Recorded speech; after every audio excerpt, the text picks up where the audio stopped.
आओ चलें नई दिशा नई उमंग के साथ वैक्सीन लगवाने। शहर हो या गांव, सभी लोगों को जागरूक करें, अपने जीवन के बारे में सोचें और देश के बारे में ख्याल करें। सभी लोगों को जागरूक करते रहें, वैक्सीन लगवाएं और देश के प्रधानमंत्री श्री मोदी जी को धन्यवाद सल्यूट करते हैं। सभी को आज जीवन स्वास्थ्य के बारे में सोचते हुए वैक्सीन फ्री और नवंबर तक अनाज फ्री देने का ऐलान करते हुए हम तो श्री प्रधानमंत्री श्री मोदी जी को हमेशा सल्यूट करते हैं।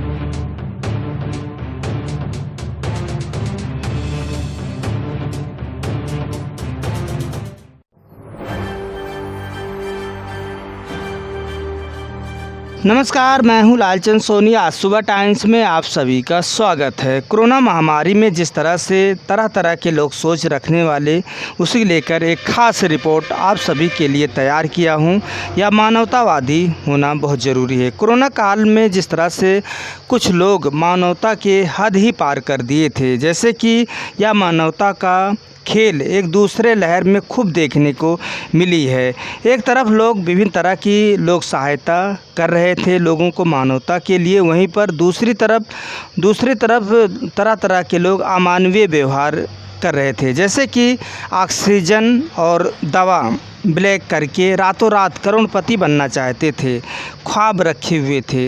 यह अनमानवीय तरह से पैसा कमाना अति शर्मनाक लायक विषय था। कई गुना पैसा लेना, क्या आपका दिल आपको आज शांति दे रहा है? एक विचार करें मानवता के लिए और अच्छे खराब में फ़र्क समझें और एक दूसरे व्यक्ति की मानवतावादी होना बहुत ज़रूरी है। स्वस्थ सुंदरता और मानवतावादी के लिए हमेशा जो है लेख लिखें और मन को एक स्वच्छ सुंदर बनाएं। आइए हम सब मिलकर एक देश बनाएं और देश में संगठित हों, देश को खूबसूरत बनाएं और हमेशा मानवतावादी के लिए एक दूसरे की सहयोग करें। और आइए हम आपको दिखाते हैं रिटायर फौजी राजेश गुप्ता जी के विचार। Rajesh Gupta, ACCF national team member, नई दिल्ली। आप सब लोगों को अच्छे से मालूम ही होगा, पढ़ा भी होगा, देखा भी होगा, सुना भी होगा कि हमारी इस दूसरी लहर में मानवता के प्रति क्या क्या हुआ। कुछ लोगों ने तो मानवता का ऐसा काम किया कि हर तरह की सहायता, हर तरह की चीज़ों को मुहैया कराया, उपलब्ध कराया, दिन रात लगकर उनकी सेवा में लगे रहे।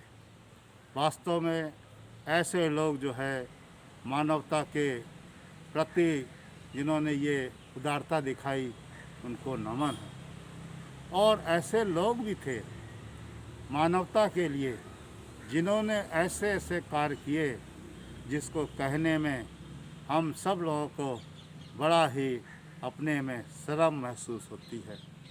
उनको भी हम लोग नमन करते हैं कि उन्होंने भी ऐसी सोच बनाई जो मानवता को भी एक तरह से आप देखा जाए तो बहुत ही गलत तरीके से उनके साथ जो है बर्ताव किया। क्या वास्तव में वो मानवीय थे या कुछ और थे?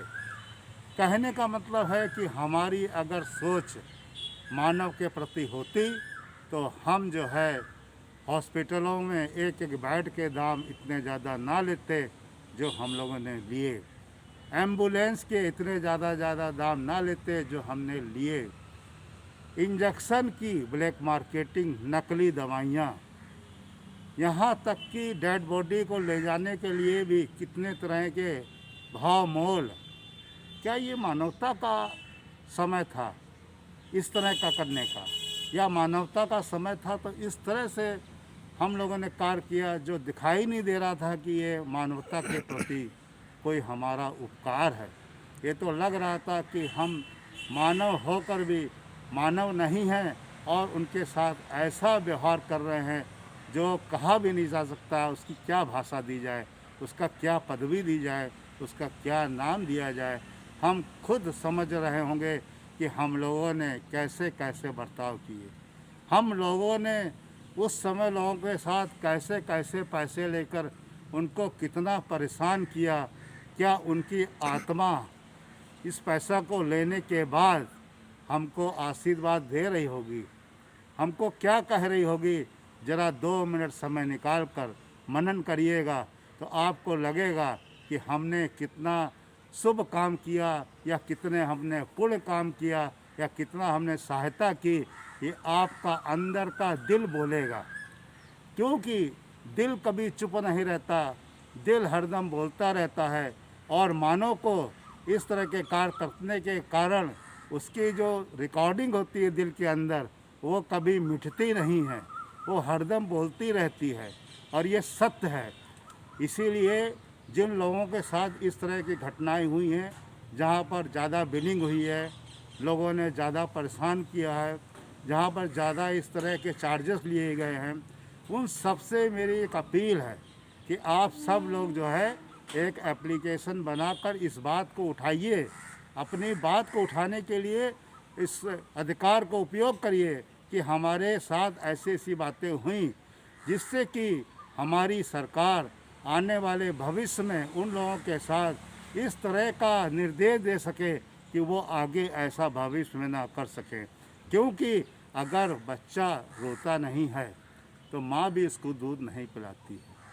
अगर हम लोग अपनी बात नहीं रखेंगे, हम लोग अपनी बात नहीं कहेंगे, तो हमारी सरकार भी, हमारे प्रशासन के अधिकारी भी, हमारे वरिष्ठ जो लोग इस कार्य में लगे हैं वो लोग भी कोई भी कार्रवाई करने में उतना उचित कदम नहीं उठा पाएंगे। राज्य सरकार ने, भारत सरकार ने हर तरह की चीज़ों की आप लोगों को सुविधाएं दी हैं।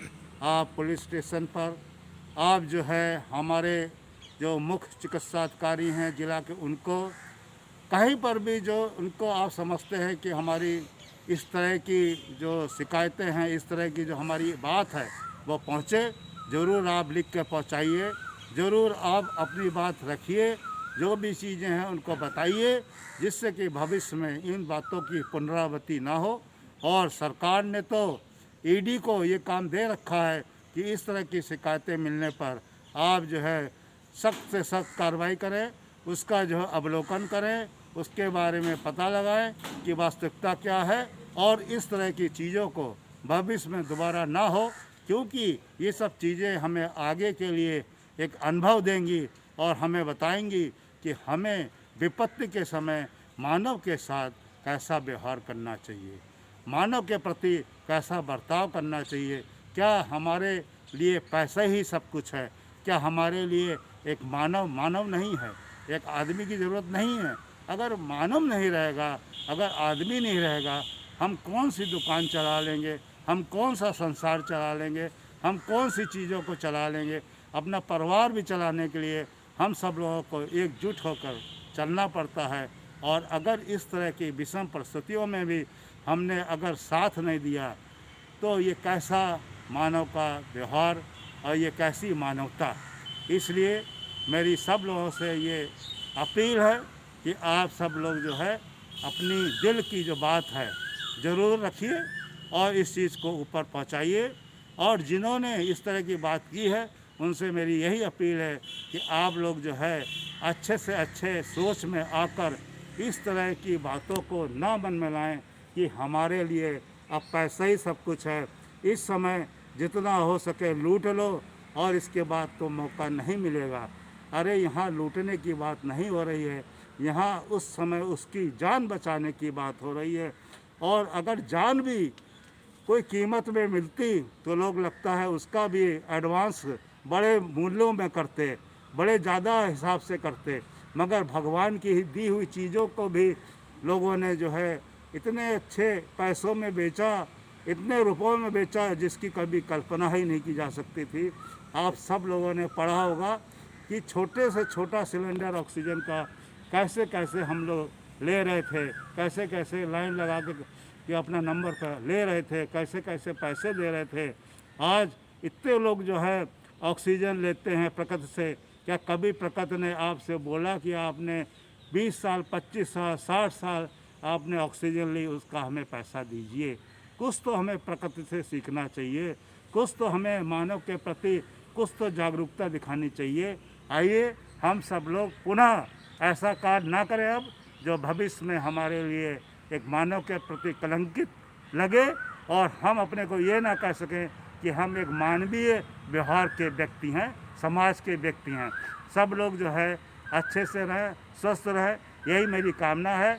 और भविष्य में सब लोग अच्छे विचारों के साथ विषम परिस्थितियों में या सम परिस्थितियों में सबके साथ व्यवहार करें, सब लोग स्वस्थ रहें। ये मेरी एक तरह से विनती भी है, अपील भी है। और अपने को सब लोग ऐसा रखें कि लगे ही नहीं कि हम मानव के प्रति जो है इस तरह का व्यवहार ना करें, लगे कि हाँ एक मानव है, वो मानव के साथ बहुत ही सम व्यवहार कर रहा है, बहुत ही अच्छा व्यवहार कर रहा है, जो कि हमें अपने में बहुत ही प्रफुल्लित करके रखेगा। हमारा जीवन भी धन्य हो जाएगा, जो हमें मानस का एक जन्म मिला है। जय हिंद, जय भारत। नमस्कार दोस्तों, मेरे चैनल को सब्सक्राइब, लाइक करें और आइकॉन को जरूर दबाएं ताकि आने वाले वीडियो को आपको नोटिफिकेशन मिल जाए। धन्यवाद।